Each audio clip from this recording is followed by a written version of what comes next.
The rain was falling sideways against the glass windows of the 30th floor, the kind of storm that seemed to echo a man's breaking point.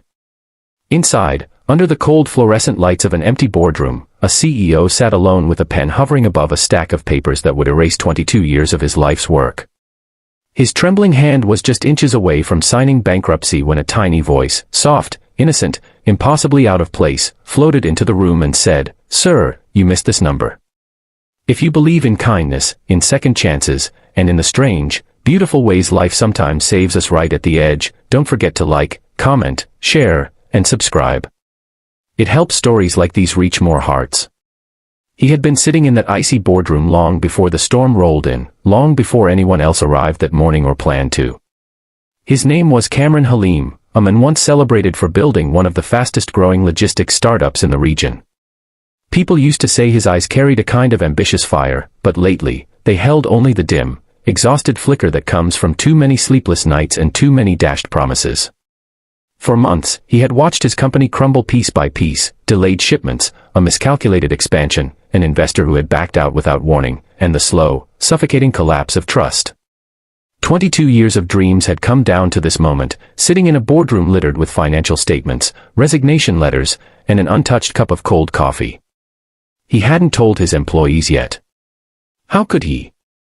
They had families, loans, hopes pinned to the job he'd given them. He'd promised them growth, a future, stability. But now, all he could offer was uncertainty. He remembered the day he started this company in a single-room office with peeling wallpaper. He remembered how he used to eat instant noodles for dinner and sleep under his desk. He remembered the first time he received an investment, how he'd cried alone in a washroom stall because he finally felt seen, felt capable, felt like someone who could build something meaningful. And now, with every debt notice, every disappointed customer email, every investor questioning his ability, he had begun to feel like he was drowning. The kind of drowning where no amount of thrashing could save you because you were already too deep, too tired. As he sat there, the pen shaking in his grasp, thunder rumbled like the sky itself was mocking him. He blinked hard, fighting the burning behind his eyes. He reminded himself this was the responsible thing to do, the realistic thing. Signing bankruptcy wasn't defeat, it was closure. Or at least that's what he tried to convince himself while his heart cracked a little more with every second. He didn't hear the footsteps at first. They were too light, too soft, nearly lost beneath the pounding storm. When he finally did look up, expecting maybe the janitor or the building guard, he was startled to see a small girl, no older than 5, standing a few feet away. Her dress was pink with little stars embroidered on it. She held a crumpled piece of paper in one hand and a tiny, broken pencil in the other. Her shoes were soaked, her hair sticking to her forehead, and she had the earnest, wide-eyed look of a child who didn't yet understand boundaries or the gravity of the world around her. Cameron blinked again, wondering if the stress was finally making him hallucinate. How on earth had she gotten into the building? Into the boardroom? Into this private corner of his collapse?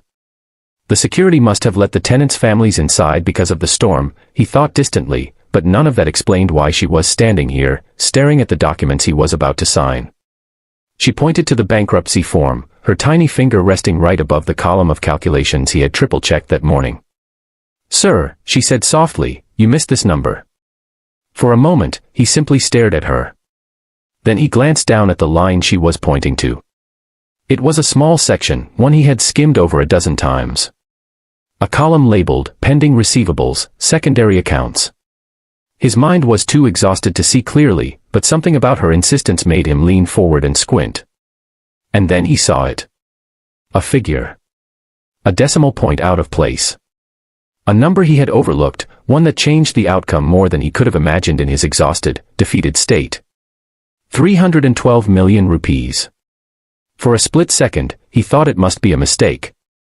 There was no way. How could he have missed something so huge?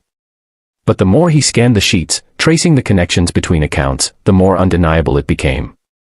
It wasn't imaginary. It wasn't a typo. It was real. A partner company had delayed payment for 7 months due to a legal dispute that had recently been resolved. The funds had been released to his company's secondary account, but he'd been too buried under chaos to notice. And now, here it was, staring at him like an unexpected sunrise. 312 million. Enough to stabilize operations. Enough to pay off the urgent debts. Enough to keep salaries flowing. Enough to breathe. His hands went numb as he sat back slowly, staring at the forms, then at the child who had pointed it out with the casual certainty of someone pointing at a butterfly. He felt his throat tighten, his breath catch, something like hope clawing its way back into his chest. For the first time in months, the weight on his shoulders lifted, not completely, but enough to let air in. He asked her where her parents were, and she said her mother worked downstairs at the reception desk and had told her to wait on the couch. But she'd gotten bored, wandered off, and followed the sound of thunder upstairs. She said she liked numbers and puzzles and had seen him studying the papers, so she thought maybe she could help. It was such a simple explanation for such an extraordinary interruption, and the innocence of it all hit him like an emotional avalanche. He found himself laughing, not the bitter, exhausted laugh he'd grown used to, but something light, something unfamiliar.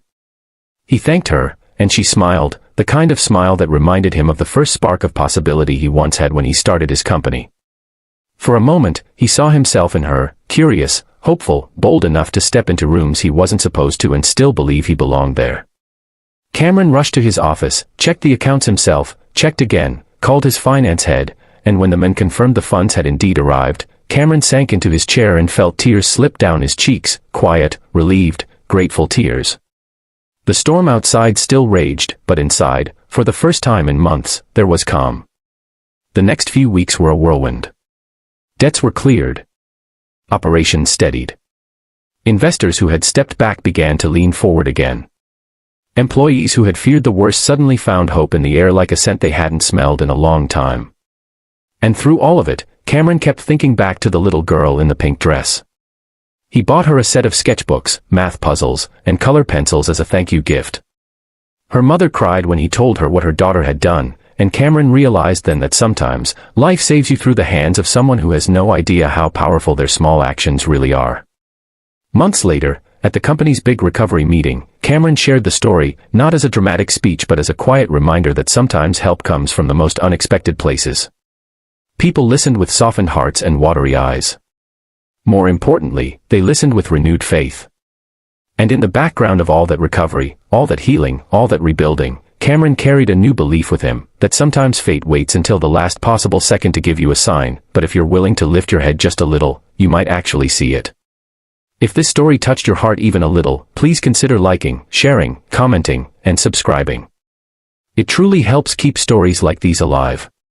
Before the ending, take a second to drop a comment about the moment in the story that moved you most. Because in a world that often feels heavy, sometimes all it takes is one small voice, one child, one reminder, one missed number, to turn everything around.